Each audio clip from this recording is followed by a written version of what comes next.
what exactly is happening at the district judiciary. Was it the corruption? Was it the fear of the judges? What exactly made you put your thoughts and labor into writing this book? See, as you know, the district courts are actually one of the most important parts of the entire justice system. एक ऐसी inquiry बैठना एक district court के जज के against, and उसमें कितना आसान है कि उसके अगेंस्ट एक्शन भी हो जाए, लाइक कि वो ट्रांसफर भी हो जाए from one place to another. Bombay high court ने हमें ये जानकारी दी थी और उन्होंने हमें बताया कि 2018 से 2023 के बीच में उनके पास करीबन 4000 शिकायतें आई महाराष्ट्र में जो जजेस हैं उनके खिलाफ। उसमें से उन्होंने कुछ 30-35 शिकायतों पे इंक्वायरीज बिठाई। Too young to judge, one of the chapters, and now the debate is also going on whether the 3-year practice should be there, should not be there. Good evening everyone, welcome to another episode of Vakil Vaani. So today we have with ourselves the authors of Tareekh Pe Justice, a book wherein they discusses as to what exactly lies in the district judiciary, why the judges have the fear, why the law should be there that there should be a minimum age for the judges. In this podcast, going ahead, you will be listening to all of those nuances by Prashant Reddy sir and Chitrakshi Jain. Both of them are from the field of academia and are the research scholars, respectively, from NLSIU and NALSA. Keep watching and keep supporting. Welcome Prashant and Chitrakshi to another episode of Vakil Vaani. Congratulations for your new book, Tareekh Pe Justice. Yes, you heard it all right. We all have heard Tareekh Pe Tareekh in most of the Bollywood movies. But here we are with the authors of Tareekh Pe Justice, a book which talks about the district court, the judiciary, and a lot of more things which we'll be hearing in this podcast. So, Chitrakshi, I'll start it with you. Why this book? Like, what was the incident that you were like, yeah, we really need to write this book? We began working on it because we realized that there was very little written about the district courts, the trial courts in India. So that was our first inspiration that we should fill that gap. The other reason that we started writing this book was also that all the reasons that were being given to explain the delays at the level of the district courts were not really very convincing.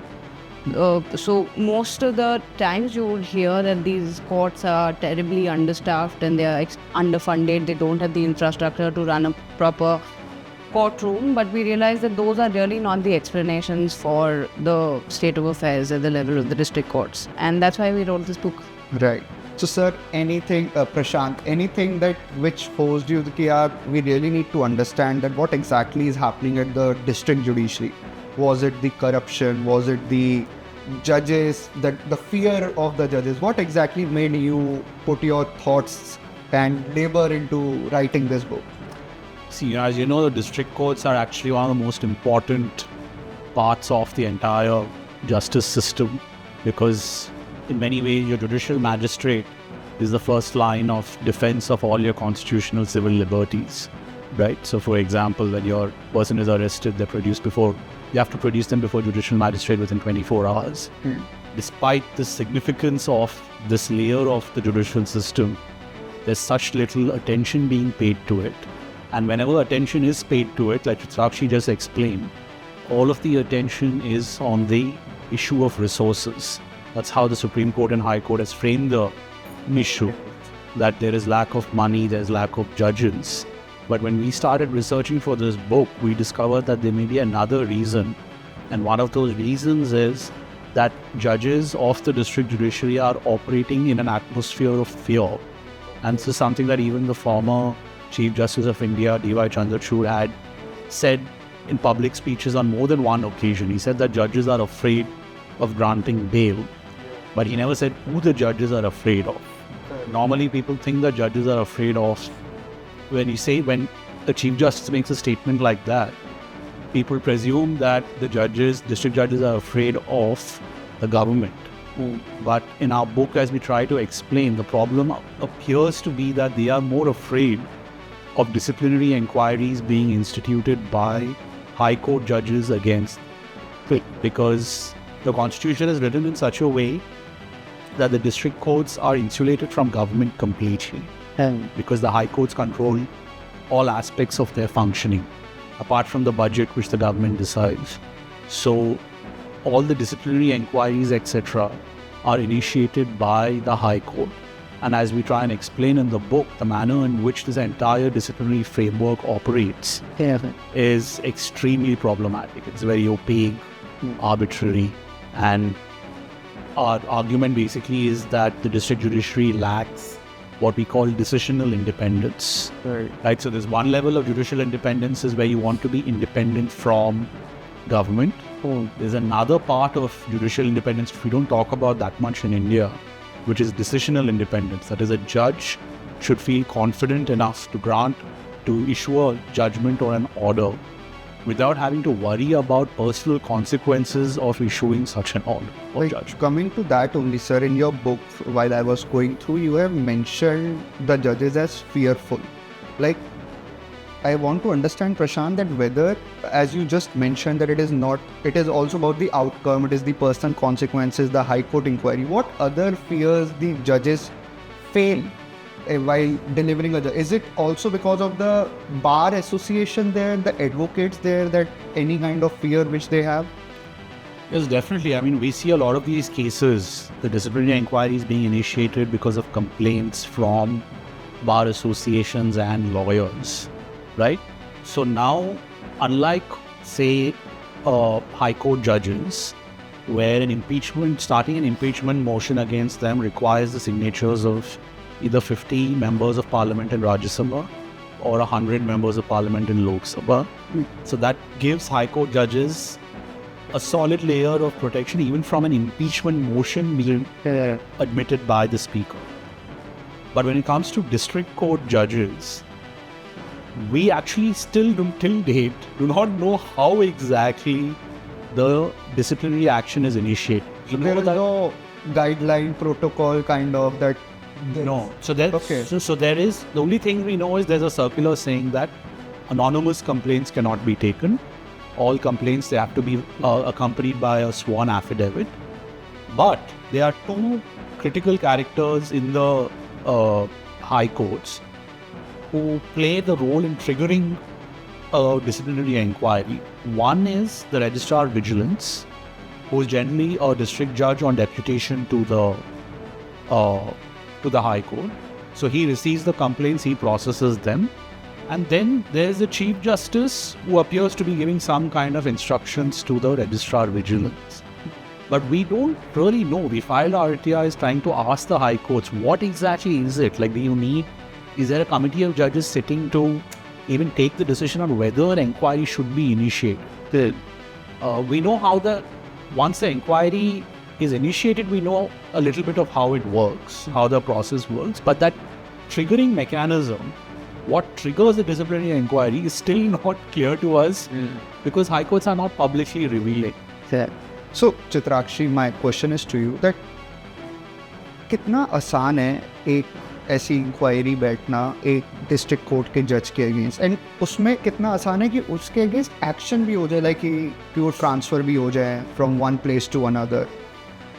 Transfer का मुद्दा थोड़ा सा अलग है, पर जो disciplinary enquiries की बात है तो उसमें जैसा प्रशांत ने बताया कि आप विजिलेंस कंप्लेंट कर सकते हैं आप हाई कोर्ट के सामने किसी जज के खिलाफ। उसमें से कितनी ऐसी शिकायतों पे हाई कोर्ट इंक्वायरी बिठाएंगे, ये उनके ऊपर निर्भर करता है। तो एक एस्टिमेट अगर मैं दूं तो बॉम्बे हाई कोर्ट ने हमें ये जानकारी दी थी और उन्होंने हमें बताया कि 2018 से 2023 के बीच में उनके पास करीबन 4000 शिकायतें आई थी महाराष्ट्र में जो जजेस हैं उनके खिलाफ। उसमें से उन्होंने कुछ 30-35 शिकायतों पे इंक्वायरीज बिठाई। तो हमें ये नहीं पता कि उन 30-35 इंक्वायरीज में उन शिकायतों में ऐसा क्या था कि उनको ये ज़रूरत पड़ गई कि इस पर इंक्वायरी बिठानी है और बाकी पर नहीं बिठानी है। तो अगर वो हमें ये रूल्स बता देते, क्योंकि हमने उनकी भी रिक्वेस्ट भेजी थी हाई कोर्ट के लिए कि आप हमें ये जानकारी दीजिए कि ये लिखा कहाँ है कि क्या थ्रेशोल्ड है आपका कि आप इन शिकायतों पे कार्रवाई शुरू करेंगे और बाकियों पे नहीं करेंगे। तो ये हमें पब्लिकली अवेलेबल नहीं किया जाता है। सो हमें ये भी नहीं पता होगा कि उन इंक्वायरी का रिजल्ट क्या आया। हमने जो जानकारी इकट्ठा की है अपनी किताब में, वो ऐसे केसेस, जजमेंट्स और ऑर्डर से की है जिसमें जो जजेस या तो जिनके ऊपर डिसिप्लिनरी एक्शन लिया जा चुका है और वो एक्शन चैलेंज कर रहे हैं हाई कोर्ट में, यानी कि या तो वो बर्खास्त हो चुके हैं, निलंबित हो चुके हैं, उनकी पे काटी जा चुकी है, उनका प्रमोशन रुका हुआ है। तो जब वो ऐसे डिसीजंस चैलेंज करते हैं हाई कोर्ट में, उन जजमेंट्स को हमने पढ़कर ये आर्गुमेंट्स पेश किए। Prashant, my question to you is that in these inquiries, like just as Chitrakshi said, that there are almost 3,000 of 4,000 complaints being made. Who are those complainants? Whether it's the lawyers only who are complaining against the judges, or the colleagues of those judges that okay, he is doing very good, and is it, what kind of complaints are those, or who are those complainants who are making the complaints against the district judges? So see, we don't have complete information, but based on anecdotal data, based on the judgments that we have read, the source of complaints is quite varied. Some are lawyers. A lot of times, for example, in criminal cases where bail has been granted, especially in heinous crimes like murder or something, it's the victims of the families of the victims who file complaints against judges when bail is granted, saying that, the judge has taken bribes despite there being no evidence. We have also seen cases where high court judges, when they're hearing an appeal against a judgment of a district judge, they have claimed that there is something suspicious in this order. They have initiated disciplinary inquiries. And fourth, and this is the most dangerous player in the entire system, is the registrar vigilance. So the registrar vigilance in the district, in the high courts, is just sitting and reading through orders, trying to find something wrong to start a disciplinary inquiry. These are not our words. There is a Madhya Pradesh High Court judge. What's his name? Atul Sridharan. Yeah, Justice Atul Sridharan, who has written this down in a judgment. He has said that these registrar vigilance officers have nothing better to do than to pass through judgments passed by their colleagues in the district courts and try and find something in those judgments to prove their own worth to the high court judges and initiate disciplinary inquiries. We reproduced the entire his quotations in the book. So that's a stinging indictment from a sitting high court judge himself. So, Prashant, in your index as well as ahead, you have mentioned about Kafkaesque inquiries. So, what exactly is it? So, as you know, Kafkaesque basically refers to Frank Kafka's book. He's a famous author, I think a Czech author who has written all these books on, these dystopian legal systems where a person is charged without even, he's charged with a crime, he's not told what the crime is. And I think one of his most famous books is The Trial. So it's a common phrase that is used in, English literature, or now even in court, to refer to a particular type of judicial proceeding which is extremely unfair and arbitrary. So how are these inquiries are actually disturbing or coming in between, hampering the judicial independence? Yeah. So for example, as you know, there are two steps, there are two issues over here. One is where judges are being hauled up for what are supposedly legal errors in their judgment, and on the basis of that, the court is presuming that they have been influenced by extraneous considerations. So the way the charges are written, you have a charge against a district judge in a disciplinary inquiry. They say you have granted excess compensation in a land acquisition case, and hence we are presuming that you have been motivated by extraneous considerations, and you have failed in your devotion to duty as a judge. How is the judge supposed to defend himself when you have not told him what is the bribe that he has supposedly received? What is an extraneous consideration?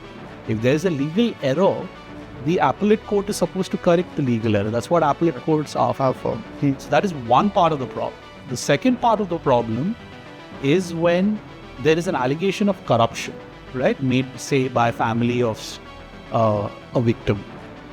which happens very frequently. So when they make an allegation of corruption, very often disciplinary proceedings are initiated and the judge is charged with having received a bribe.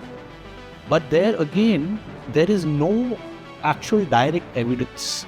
There are only hearsay statements where the family says that we have heard rumors that he has received a bribe. So again here, the judge, how do you expect the judge to defend himself? And we have found judgments, the Madhya Pradesh High Court, Madras High Court, where judges have said, that even if there's no direct evidence, we can still, find you guilty and have you dismissed from the service.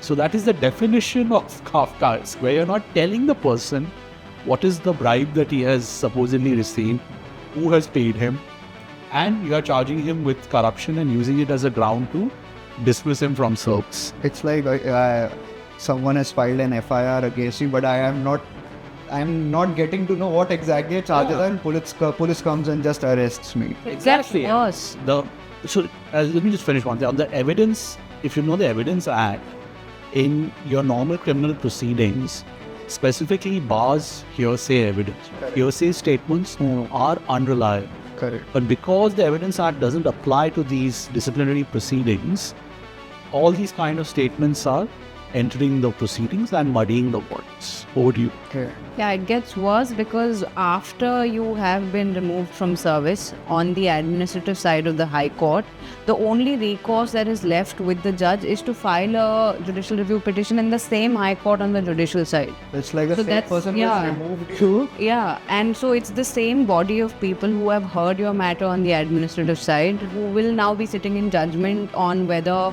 what they said in that particular inquiry, and the full court has decided on the administrative side to remove you from service, and whether that decision should be overturned. Yeah. Maybe we should just explain once how the disciplinary mechanism works. Yes. In the sense that once a decision is taken that the disciplinary inquiry must proceed, the High Court appoints an inquiry officer who does all the evidence collection, etc. The judge who's charged is given an opportunity to rebut the evidence, cross-examine the witnesses, etc. The inquiry officer then comes to a factual finding on whether there is evidence of misconduct or not, and he presents the report to an administrative committee of High Court judges. So this can be 3 judges, 5 judges. They're usually the most senior-most judges of a particular High Court. When they present that evidence before a High Court, before the administrative committee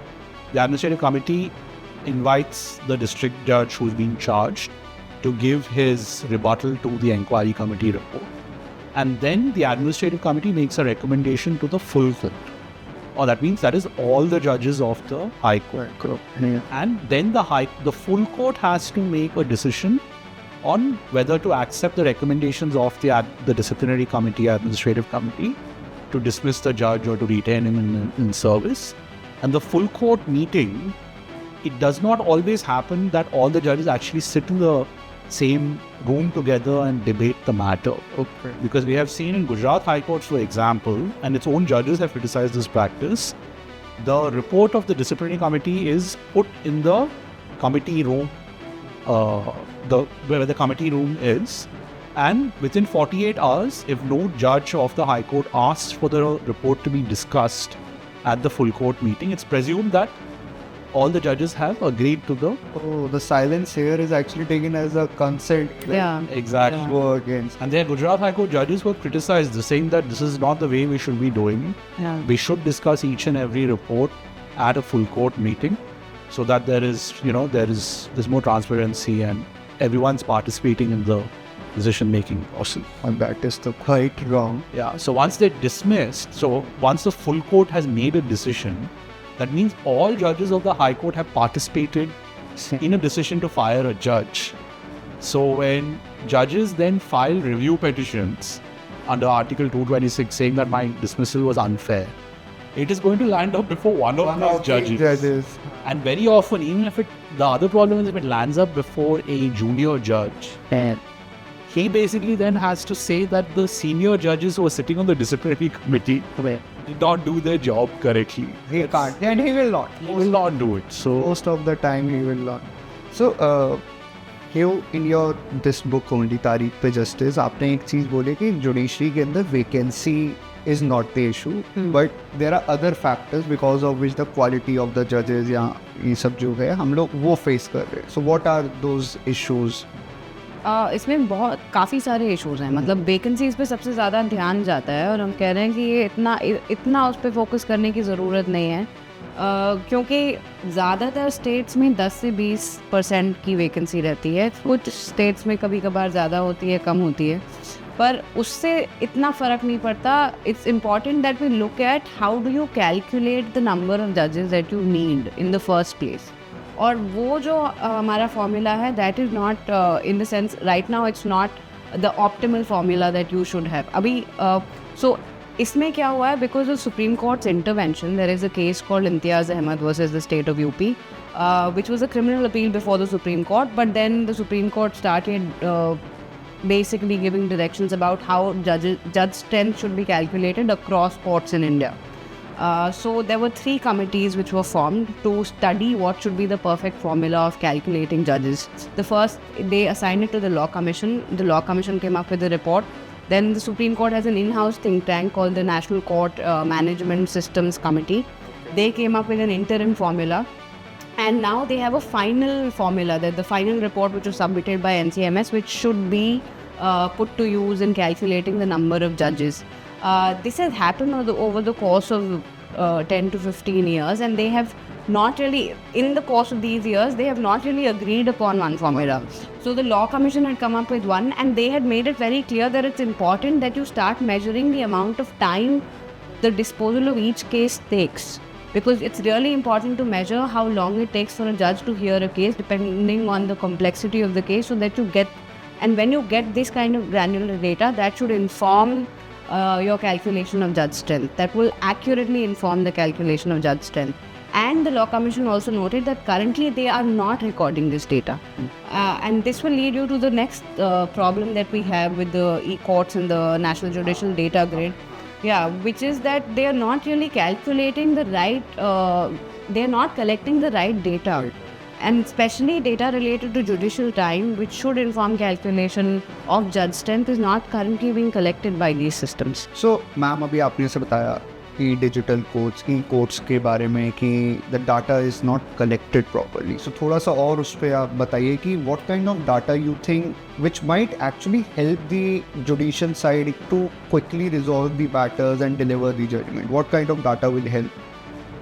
So as I replied in my last answer, you do need more granular data related to judicial time, which is that how long does it take for a particular judge to hear a case, and you should also collect more granular data related to the subject matter of the case. So you should know that there are certain kinds of cases which are more complicated, which are taking more judicial time, and there are other cases which are probably not taking as much time. Once you have this very detailed data, you will be in a better position to make decisions about how many judges you need, how many court staff do you need to create new courts, what is the workload in a particular district, and also what are the kinds of matters, like even a subject matter of litigation, it differs region wise. So you will get better data about and this data is being collected on the e-courts website, but it's not as granular, and they have, for example, the wherewithal to collect this data. It's really a question of willingness. And the way the e-courts and the NJDG has been designed, they did not think about these things at the time of designing these systems, although they can do so even now. But मुझे ऐसा लगता है कि actually data collect हो ही नहीं रहा है, क्योंकि what I see, for example, if any judicial magistrate has around 40 to 60 matters, for example, they usually have per day. So in their cause list, they will hear, some of them will hear 30 to 40, rest all of them date daily. Some will hear all the 60, but they are so quick that most of them have not read the files, and then accordingly what we want, if we want at least 5 minutes of time to argue, or at least argue in normal application, that time is not given, because few of the judges are of the mindset we want to complete the cause list. Few of the judges are of the mindset that we just want कि at least जो भी हम सुन रहे हैं वो अच्छे से हो जाए. So that kind of data, it will be very difficult to even collect it. I mean, there are ways to do it. You can have timers. So as soon as for example, a judge starts hearing a case, you can time that process. But I know that Indian litigation is also very chaotic. There are many things happening at the same time. Then you could be recording witness statements at the same time, and also the judge is probably getting the order being written. So all of these things do happen, but you need to have better methods to collect this data, and that will really improve upon the efficiency of the entire court system. Hopefully in the book. See, if I can add. Yes. See, let's just forget, even this. It's an important issue, but it's a long-term problem. One of the short-term issues that can be fixed quite easily is the manner in which the e-court system and the NJDG, that's the National Judicial Data Grid, is counting cases. That's a really big problem because we've noticed that when it comes to cognizable crimes, where the police or some central agency is arresting a person and producing them before court, the cases are being double, triple counted. So what happens is every time, for example, if 3 people are arrested on the basis of 1 FIR, now all 3 of them file bail applications. Correct. And they're rejected. The system is logging 3 different cases for that 1 FIR. So second time again they file bail applications. Let's say all 3 are alert. The system is then logging 6 cases against 1 FIR. So this is happening mainly with cognizable offences. In the event of non-cognizable offences where criminal complaint has started in court, this problem is not there. All the interim applications, etc., are being considered. So, for example, in cognizable offences, even if you move an application for, say, exemption of a witness or exemption of the accused to appear in court, even that is being logged separately.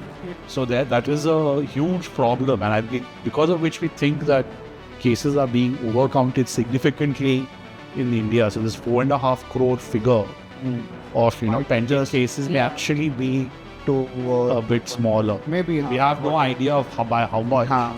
Perhaps if we look at NCRB records and try and figure out how many arrests are happening, we may be able to estimate. We haven't done that.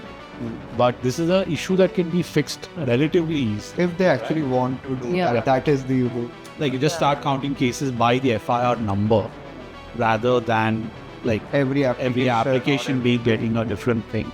It's a very easy thing. It will help, consolidate numbers, and you'll have a better idea of where exactly the pendency is. But this actually works in favor of the judges as well, because they get to show more disposals. And as we talk about in the chapter 3 of our book, they are also assessed on this unit-based methods, in which they are given a particular unit for each task that they do. So if it's, for example, they get to show 4 disposals, this is working in their interest. I was coming to that only. What is that system on which the judges are being evaluated? I'll say that based on which they, I think, get the promotions and everything. What is exactly the system? So every state basically has something called, every high court has a unit-based system, which then forms the basis of the annual performance assessment of the judge in the annual confidential report. So basically, a judge will have to earn a certain number of units plus dispose a minimum number of cases to qualify for the different ratings that they will get in their performance review. So it can be poor, average, good, very good. Those are the different rating systems. So the units are calculated as per different tasks have fixed units. So for cross-examination, like overseeing the cross-examination of a witness, maybe 2 units. Disposing a certain type of application will be 3 units. So they have to rack up, say, 300 units. Plus, they have to ensure that some 25 cases are disposed in a quarter. Or depends on what is the assessment system being followed by the high. So the problem with the unit system is it doesn't factor in the complexity of different judicial cases. Right. You can take 10 hours to cross-examine, oversee the cross-examination of 1 witness. You can take half an hour also. So the unit system is not factoring time and complexity, right? Plus, even when it says disposal of cases again, there is no measure of complexity of a case. So what will you do if you're sitting on that bench? You are going to pick first the easiest cases to dispose because you want to meet that target, and And that is why I have seen that in my very few years of practice that judges at the lower judiciary are very happy if we just file that, okay, the settlement is done, let's dispose it. They can show disposal. Yeah.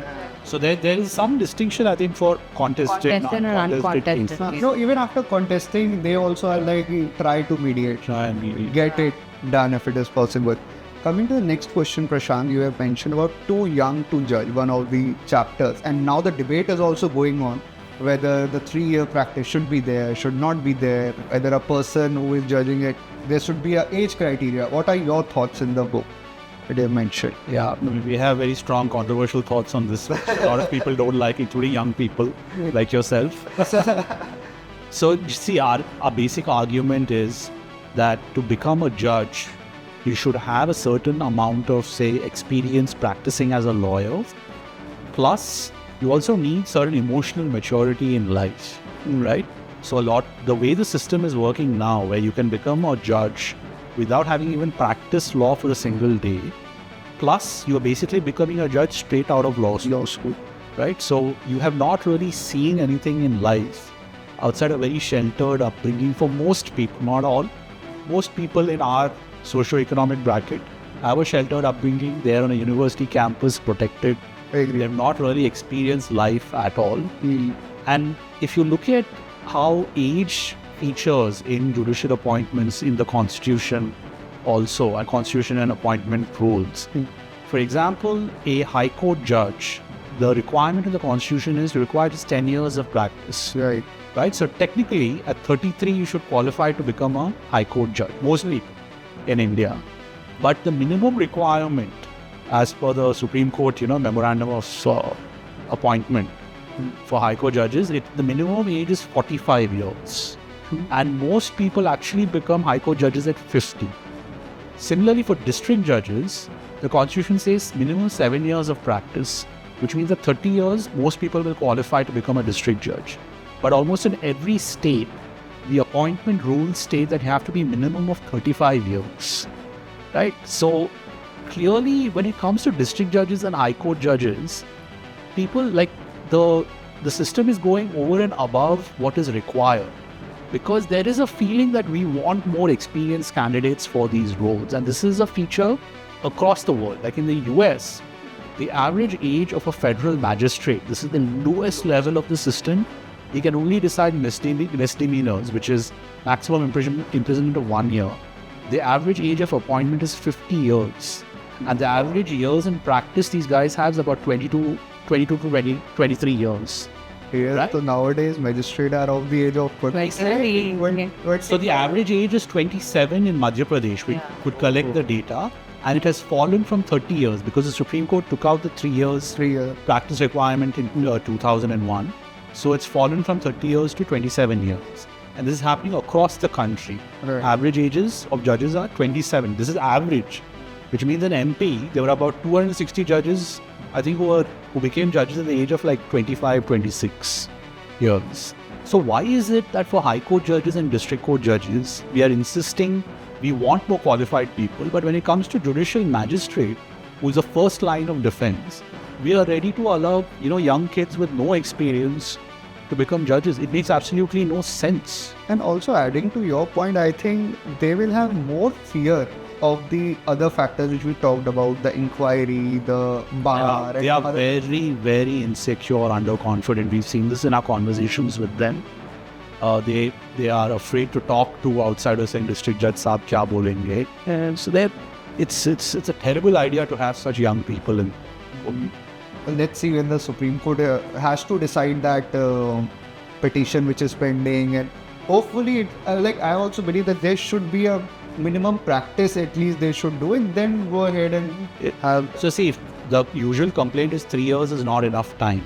But the solution is not like what the Supreme Court said, abolish 3 years and send them for training, because you can't train a person to be a judge in a classroom setting. So if 3 years is not enough, you make it 10 years. What's that? Let a person become even a judicial magistrate at 35 years. Yeah, strangely, these service roles also have an upper age limit. Oh yeah. So there are, you can only write this exam if you are under 32 years of age, which is a very strange requirement for a position of a judge. We would assume that your professional maturity should make you more capable to, discharge your functions, but it's the opposite in our service roles.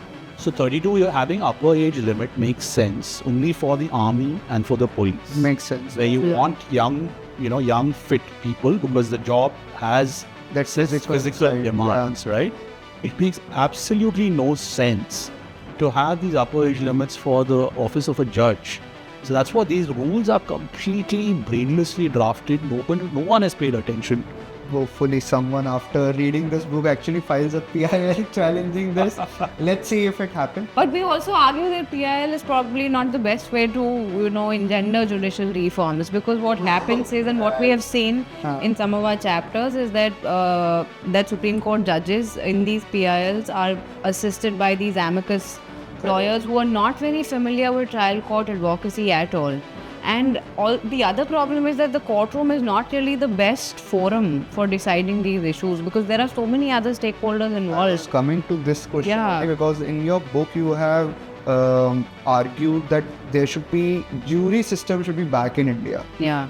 Like, I want to know more about it, because after recently watching Kesari 2, that jury system and everything, so I would love to more about it. Like, why are you arguing that in favor of that? The first argument also is that it's not completely alien to our legal system. We Right. had juries for a long time. They were popular in certain regions, and we are just talking about reintroducing juries, but also making sure that when we reintroduce juries, they are a representative institution. So when juries were an institution in India, there were certain eligibility criteria for jurors, which mostly meant that men within certain income brackets, men with lands, etc., were the people who could serve as jurors. So if you want to reimagine juries for a modern Indian courtroom, then you can have a more representative institution. That is one. There are many advantages to having juries. The first, of course, is that you will have lay people participating as decision makers in the courtroom. It is a very empowering institution. There are many other advantages, which it also guarantees and emboldens judicial independence, because we have seen that in other societies which are going through a legitimacy crisis, like South Korea introduced them in 2008, Japan introduced them in 2009, and this is when the society perceived that the judiciary was not justly treating the elites in that society.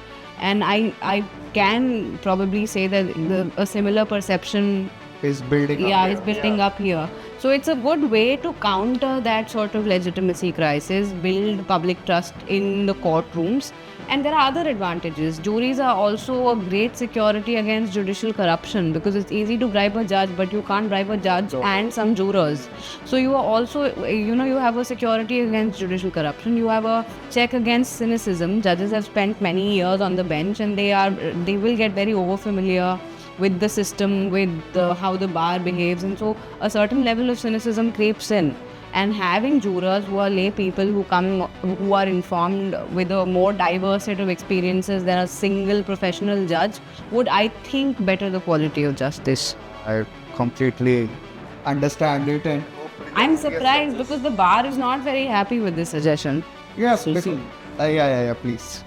So like Chitrakshi was saying, it's perception that the elite in society have captured institutions, including the judiciary, is prevalent in a lot of countries. I share the example of Japan and South Korea, because the legal profession tends to be a bit of an elitist profession, right? The level of education that you require and the level of education plus connections that you require to become judges of the, of a higher judiciary. So all of that, builds certain like cynicism amongst the general public that this is a fixed game. The rich and powerful are always going to get away, and it's only the common man who's going to be thrown under the bus. So jury system is giving back some power to the people to ensure that they play a critical role in how trials are decided. So a jury system will operate only in a trial. It will not operate in the high courts and the Supreme Court. Okay. Coming almost to the end of this podcast, Prashant, first question to you and then to you, Chitrakshi. If a lawyer is reading this book, what he or she should expect? And Chitrakshi, to you, if a law student who might be preparing for the judiciary or for any kind of services or in a litigation, what he or she should expect? So Prashant, first to you as a lawyer. So I think for lawyers also it's important to understand what pressures the judge is working under in a district court. So I think our book will help explain to lawyers and perhaps make them look at judges a little bit more sympathetically. Because it's very easy to say, he who doesn't give any relief. Exactly. So the criticism being, generally that trial court judges are too conservative. But we hope our book helps explain to the legal profession why is it that judges are so conservative and what the bar can perhaps do to try and make them, a little bit more secure in their jobs. Once they're more secure in their jobs, they will deliver more decisive justice. The judicial independence should be Exactly. They could actually. We need to secure that first. I have actually, this is very one of the rare books I am reading, because I have read the books where we always have one narrative that judges don't give the bail, we have to go to High Court, the High Court doesn't give it, we have to go to Supreme Court, even though that is liberty, that is the right and liberty of me to get the bail. But now here, this narrative, this whole reading it properly, that why they are not able to give the bail, that is really good. Yeah, coming to you, Chitrakshi, that how a law student will benefit from this. I think that if they are, for example, writing these competitive exams to become judges, they will, if they read the book, they will probably be more informed about what lays in store for them. Because I don't think people are fully aware of the service conditions of judges at all. These are not things that these are things that have not entered the public conversation. So I hope this will make them better informed about how little job security they're going to have, and then maybe take a better decision about writing these exams. A more informed decision. Because we have received some emails from, young lawyers who've just cleared the judicial service examination. They've read the book and they're now a bit alarmed. They've sent emails saying that I did not know it was this bad at the district court level. So my last question to both of you, Prashant and Chitrakshi, that if you could take one judicial reform, that if you could change one thing in the judicial system or the lower level, what it should be?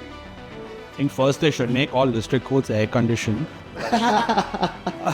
It is there in Saket. Saket. That's one district court. Delhi courts are more privileged. Because we are practicing it, most of them. But we've not mentioned this in the book. We wanted to, but we left it out. But I think the one recommendation is make everything far more transparent. Right? Because even when we were writing this book, getting information is so difficult because high courts reject a majority of the RTI applications that they get. Yeah. Even for example, if a judge has been found, guilty and is being dismissed from his job, the inquiry report which led to his dismissal, the minutes of the high court meetings which confirmed his dismissal should all be in the public domain. So when it comes to high court judges and Supreme Court judges, the impeachment motions, the inquiry committee report, the debates that happened before the vote on impeachment, everything is public. Why don't we have the same standard of transparency? If there was tomorrow one rule I could change, it would be that. Let there be transparency. That will correct a lot of problems in the system, because once, sunlight is the best disinfectant, right? Once bureaucrats, judges know that their actions are going to be placed in the public domain for anyone to see, they will behave themselves far better. A reasoned, amazing, better. Yeah, Chitrakshi, to you, what one change?